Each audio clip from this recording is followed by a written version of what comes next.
How fun would it be to tell y'all some stories from my stripping career?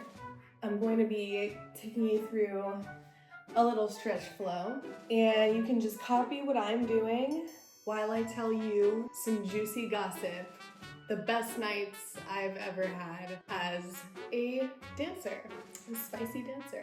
We're just gonna start off with the neck, because a lot of my pain sits up here in like my shoulders and my neck area, as I'm sure a lot of y'all can relate. So I'm gonna start off telling y'all the story of the most money I ever made as a dancer. And I swear to God, it's never the customer that you think it's gonna be. It's never them. It's always someone you'd never expect. So I was like 21 years old, I think, and I was working at Club Rouge in Portland, Oregon. And it was like a slow Tuesday. And no one was really coming in, no one was really tipping the stage, and like all the girls were like pretty upset about that. So I feel like no one was really hustling the room, everyone was just kind of chilling and relaxing. And I remember I was on stage and I saw this guy who kind of looked like this bigger set, like rock and roll kind of guy. Like he had like jet black hair, but he was like a white guy, and he looked like he was probably like 34, maybe. I don't know. I can be good at guessing age, but then sometimes like you never know. So I see him and he's like looking at me, and I think he comes up and like tips my stage a couple dollars, and he just like looked really nonchalant, like not much personality showing, just kind of like very straight faced. So I was like, what the fuck is up with this guy? And I get off stage, I put on my clothes, I'm in the locker room, and I'm more of like a solo hustler. Like I'm really good at the gentleman's club hustle of just like sitting with the guy, talking, and then selling a room. I also, at this time, was like going through a phase where I'm like rolling my chest up, rounding my back, and then arching my back, pressing my belly button down to the floor. I was at a point in my dancing career where I was trying to get in the habit of selling larger rooms, and this specific club had like champagne rooms that you could charge whatever you want. The rooms themselves would cost like $450 for a half hour and like $800 for an hour, but then you could charge whatever you wanted on top. A lot of girls would charge like $1,200 to $2,000 for half an hour, and anywhere over that, and girls would charge like $2,000 for an hour and up. Once I was dressed and I went back out to talk to him, I really wasn't expecting much, and I'm not gonna lie, just based off of his appearance, because he was younger, he had like kind of an alternative look, so I was like, I don't know, he kind of seems like he could be maybe a bartender, a musician. I think he had tattoos, so I was like, you know, some kind of creative maybe. And I really try not to stereotype people, but I just remember that was what I was like thinking in the moment. So I'm sitting with him and we're talking for a little bit, and I'm just like being really charming, really flirty, and he is responding like really well to it. So I'm like, okay, cool, maybe he's down to buy a dance, like maybe I'm doing that same thing with my lower back, just pressing my belly button towards my leg, sticking my butt out, pointing my butthole to the back.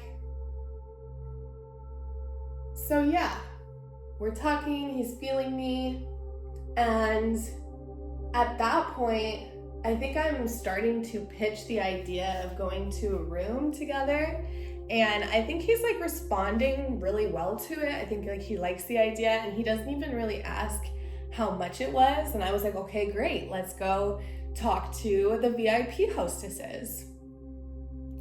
Now, one thing that is really awesome about the VIP hostesses at this specific club is that they would like help us sell the rooms and like help us basically do everything. Like they ran the cards and everything. They would help us like get tips and stuff. And that was like their job, and we tipped them for that. I'm gonna roll back onto my booty. Flip my hands towards my butt and just do some big circles here. Nice and slow. Feel a stretch through the shoulders. So yeah, we go over to the VIP desk, and the VIP hostess is like, hey, how are you guys doing? What would you like to do today? And I tell her we're gonna do a champagne room. And so she starts breaking down to him like the pricing of the rooms and stuff like that. And I'm like, great. And they're like, what are you going to charge? And I was like, he doesn't seem fazed by any of this conversation about money. And I'm like, okay, well, might as well try to get as much as I can out of this. I'm taking my knees, bringing them through the middle, out to the side, spreading them wide, arching my back slightly, then tucking it in, bringing the knees together. And we're just gonna do that for a bit, opening those hips up. So I'm like, okay, go big or go home, right? He wanted to do an hour, and I think I charged $2,000. So we do the transaction, he pays in cash, and he has this like fat stack of cash that he pulled out to like pay for the dances. And he starts counting out the money. He pays for it. The VIP hostess takes his money. She takes out the fee for the club, and I get the cash. And I'm like, oh my God, this is so fucking amazing. I've never like had somebody be this like nonchalant about everything, basically. So the VIP hostess takes us to the room, and we're like getting settled, and like to this day, I don't really know what he was on or like what really was going on, because he seemed like very high. Like he seemed like he was like high, like very euphoric. Like maybe he was on like ecstasy or whatever he was on. Like I'm not really sure. Maybe it was shrooms, but I could tell he was high. Like, you know, when you can just tell if someone's like pupils are bigger and like they're just like really into the moment and present with you. So that was what was happening, and I kind of really enjoyed his company because he wasn't being like pushy or like overly sexual. He really just wanted to kind of like hang out, cuddle a bit, and then like talk and just kind of get to know me and me get to know him. And he really wasn't like pushy or anything like that. So I was like, oh my God, this is so amazing. I can't believe I've already sold a champagne room. It was like probably like 10 p.m. at that point. So I was like, okay, cool. After this, I'm gonna go back out there and have a good rest of my night. Once the VIP hostess came to like come check on us, basically, we're gonna hold it, pressing your belly button towards your legs. So the VIP hostess comes to check on us, and she's like, how are you guys doing? Do you guys want to extend for more time? And he's like, yeah, I'd love to. And he pays for another hour. And basically we do this like 2 more times. And with every room that you do, you get a bottle of champagne. I wasn't really drinking that much. He honestly could just like drink so much because he was just like a bigger set guy. So I was like, what the fuck? He just wants to keep going. So I'm like, okay, I'm just here for the ride. Like if he just wants to keep hanging out. And he was like massaging my feet. He was like massaging my neck, massaging my shoulders. And honestly, this was a couple years ago, so I really don't remember like what we talked about or really like the specifics of what the conversations were about. But I just remember that like I had him in love. You guys are not gonna believe how this story ends, but basically after the 3rd hour, like he's pretty drunk, but he's like, okay, I need to go to the bathroom. So I'm like, okay. So he goes to the bathroom and I'm just waiting for him in the room. Like I'm literally butt ass naked. Like I'm like, okay, well, I'm just gonna stay here. And I'm like waiting for him. I'm on my phone. Like I don't really care because it's like coming out of his time anyways. He comes back and I'm like, hey, how are you doing, babe? Let's start doing some leg lifts here using the hip flexor, keeping that leg nice and straight. I'm like, how are you doing? Like, he's like, yeah, I'm good. And the VIP hostess basically comes back to collect the money for the next hour. She's like, do you guys want to spend more time together? And I'm like, yeah, I would love to. And he's like, yeah, sure. He starts like unbuttoning his pants, okay? Like he's drunk at this point. He's high, he's everything, he's feeling himself. So he starts unbuttoning his pants and like unzipping his pants. And like, I was like, oh my God, what are you doing? The VIP hostess is like, whoa, you can't do that. Like, don't do that. You can't have your pants off. And she's like freaking out. And he's like pulling something out of his pants and it's the money. Like he pulled the stack of hundreds that he had and it was like tons of hundreds. He pulls it out of his pants and he's like, this is where I was keeping my money.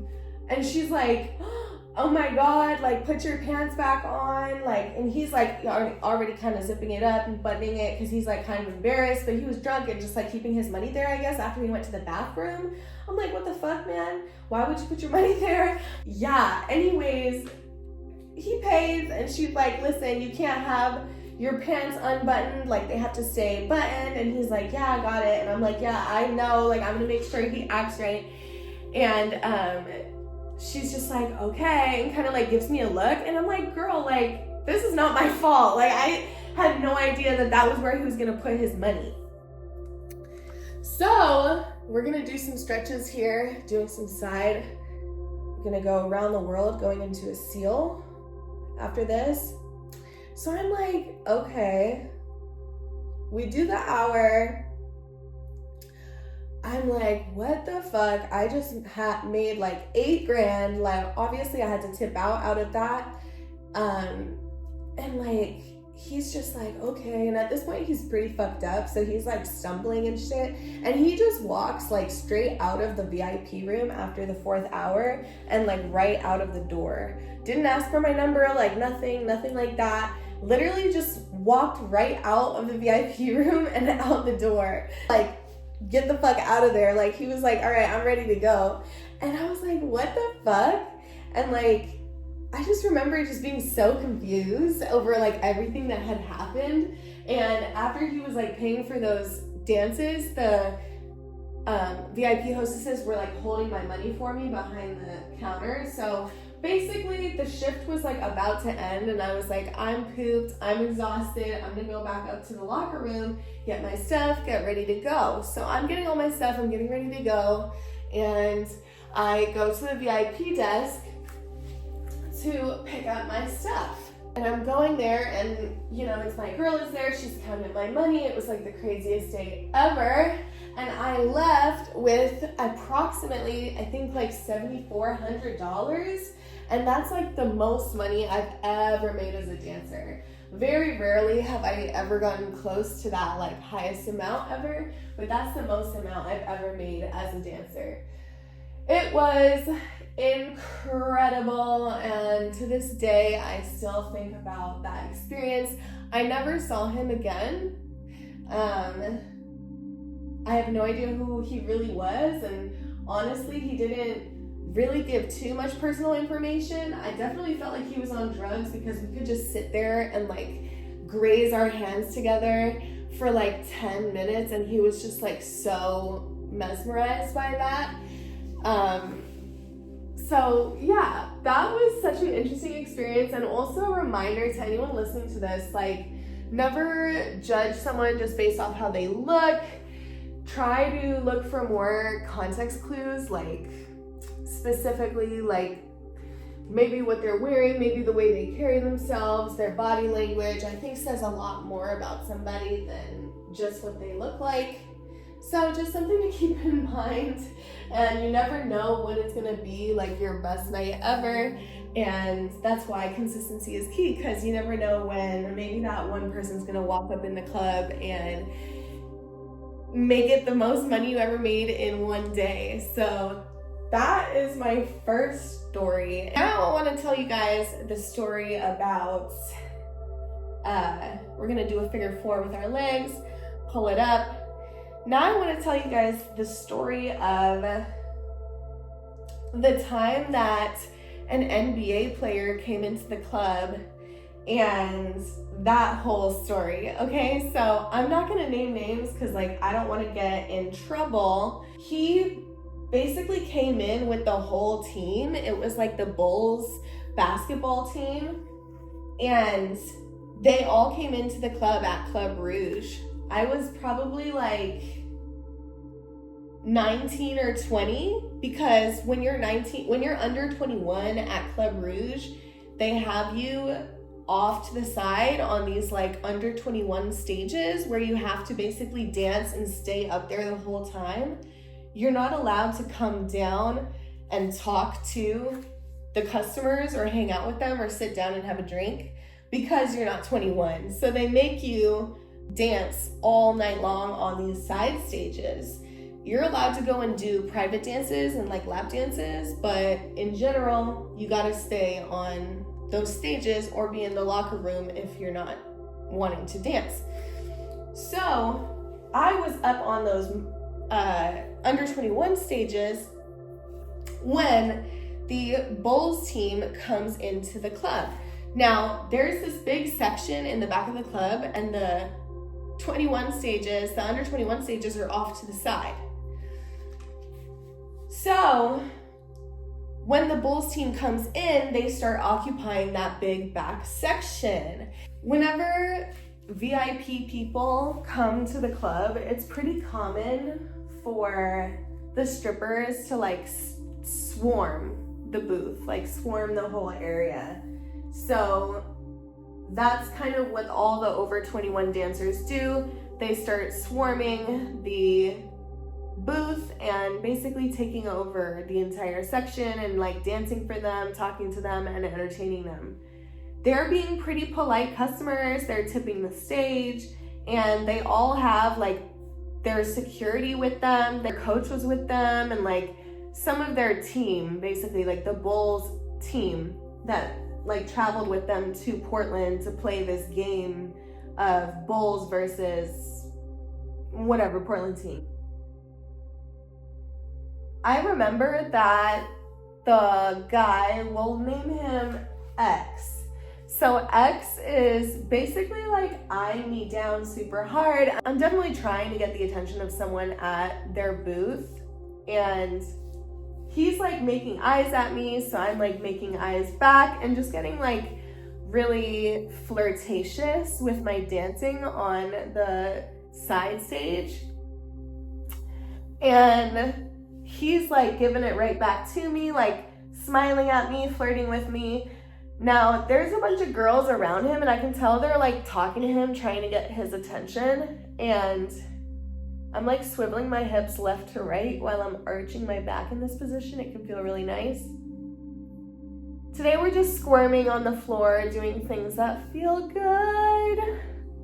But yeah, so basically, I'm getting his attention. And I can tell he's telling the other girls, like, oh, we never did the other side.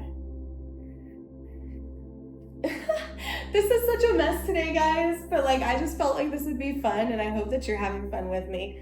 So basically he's telling the other girls that I should come over. He's trying to tell me like I should come over, and I'm like, I can't, I have to stay here. And they're explaining to him like she's under 21, she has to stay over on those stages. And he's like, all right, that's fine, like come over to this one, like the one that's like more over with them, and I'll come sit next to you. And he's like motioning this with like hand signals, and I'm like, all right, sounds good. So I come over to the under 21 stage that's closer to him, and he pulls up his chair, and he's like all up on the side stage, like just looking up at me, being so flirtatious. And I'm like, okay, like why is this guy so interested in me? Maybe he has a thing for redheads, I don't know. And yeah, so let's go back to this position here. We're gonna do some more side stretching.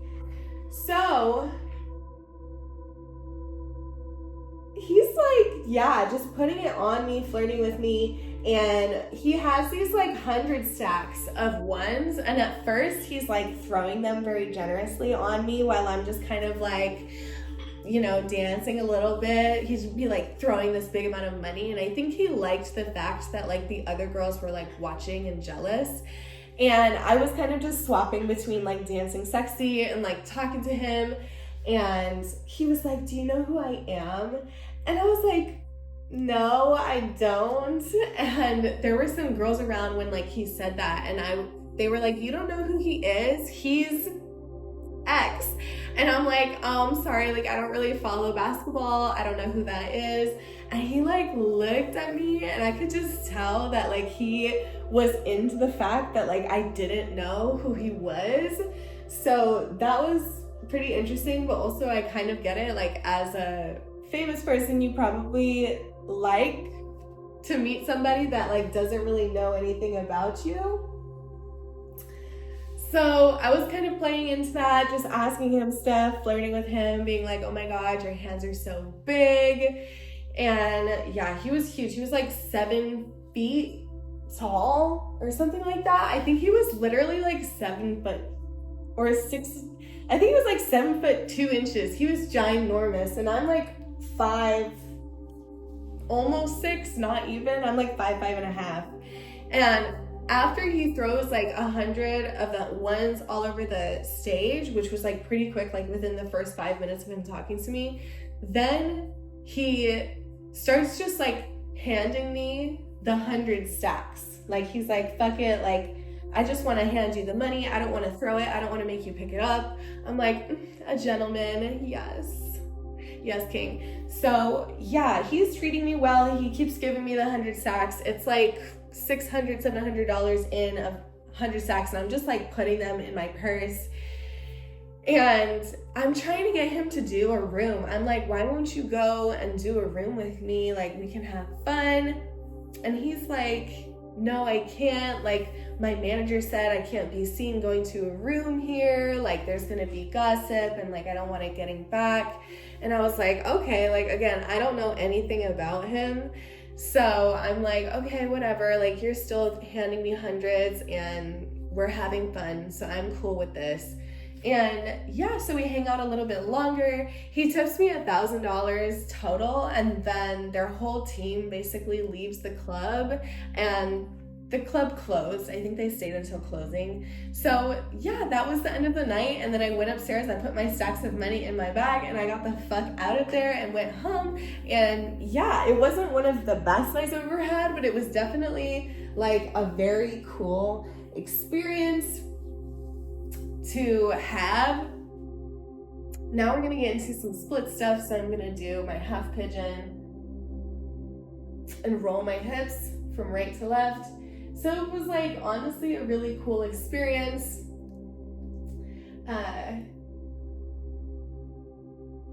he was really nice, and he did ask me to come to his hotel room with him. He did ask me to come on tour with him. He was like, you should come on tour with me. I was like, you're crazy. And honestly, I knew he was. Like, I knew that he was bluffing because he was just kind of like had some drinks and like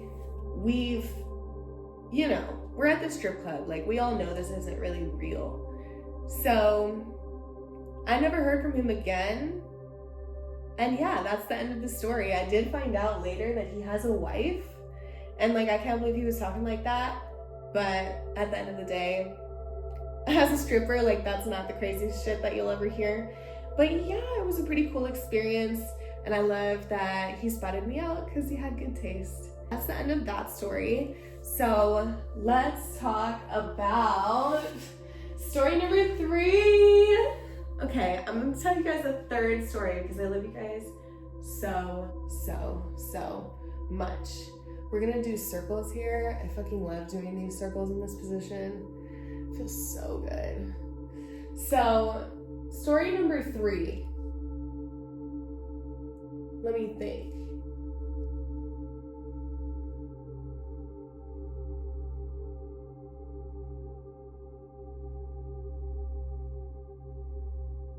I'm gonna tell you guys the story of how a club in Miami took my money back and gave it back to the customer after 15 minutes of a room because I didn't have sex with him and I didn't want to do extras.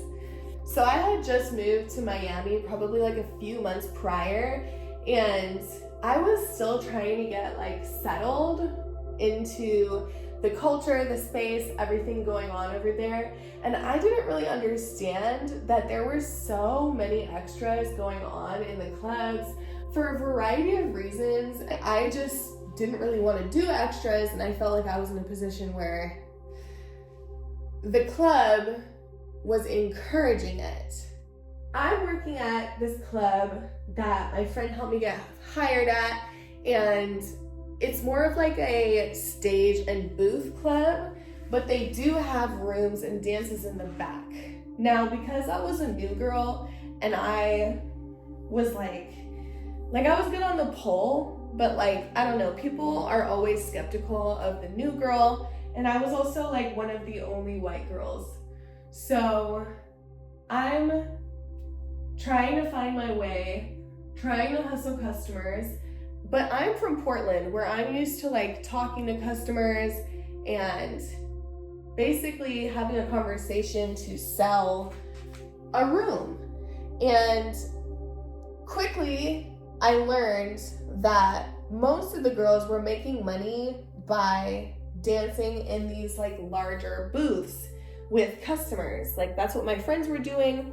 And they had like regulars and like friends who would come and throw like thousands of dollars in these booths. But they would be like super selective on who could be in those booths and getting that money. On all the dancers would have to split it.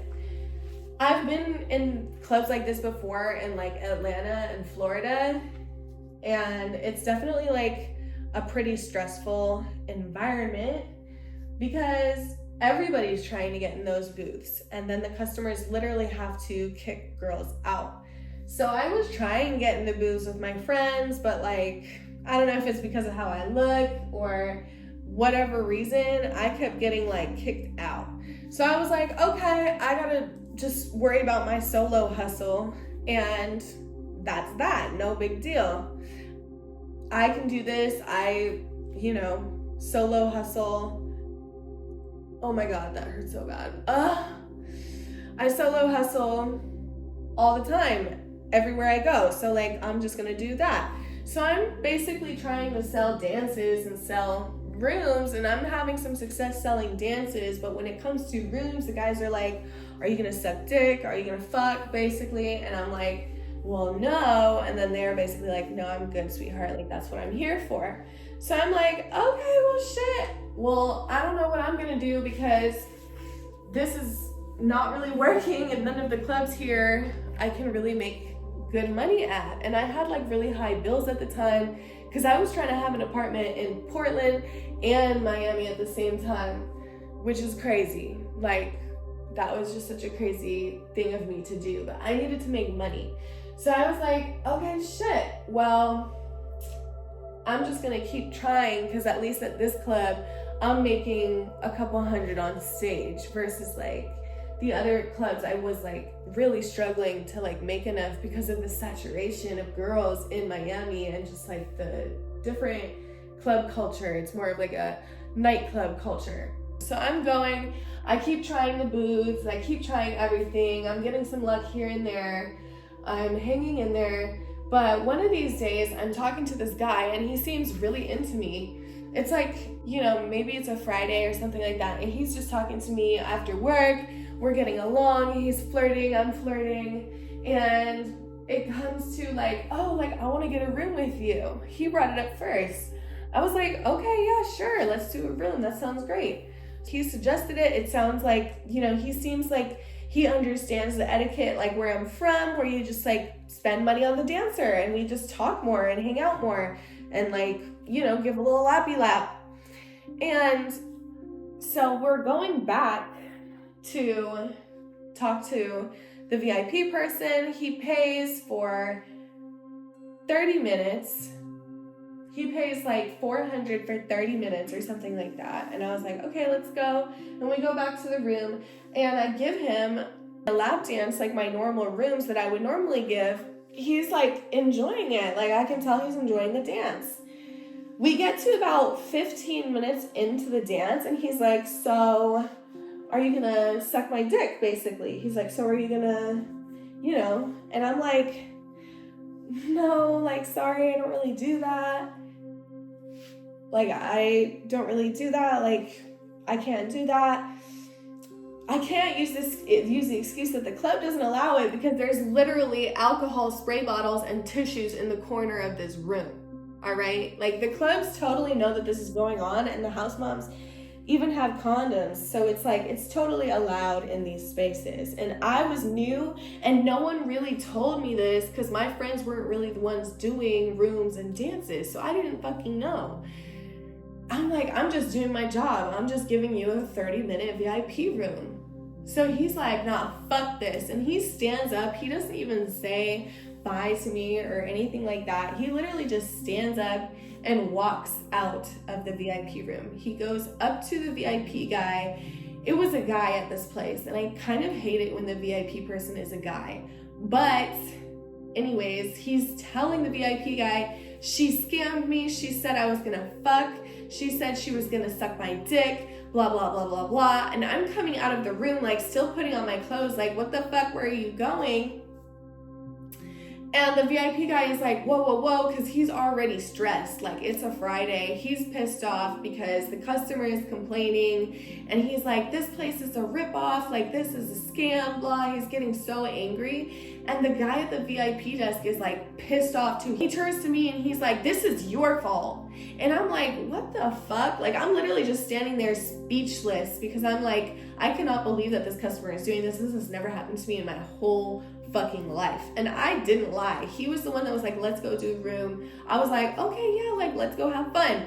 I never said I was gonna suck his dick. I never said I was gonna touch it. I never said I was gonna fuck. I never said I was gonna do any of that stuff. So it was just crazy that he was having such a passionate like freak out about this. My back is hurting, so I'm gonna do some more back stretches. So now the VIP guy has turned his vengeance against me. He's like, Red, this is your fault. And he's not listening to anything I'm saying. At this point, he's yelling at me. And that's the thing about like strip club employees, the men especially, they just have this audacity to like yell at the dancers and kind of treat us like children or like subhuman sometimes. And I think it's despicable. But anyways, he's like yelling at me at this point and he's like, you need to give him his money back right now. And I was like, what the fuck? And the customer is like, yeah, I want my money back. I was like, I was in there for 15 minutes with you, giving you a dance, so I deserve to at least keep half of it.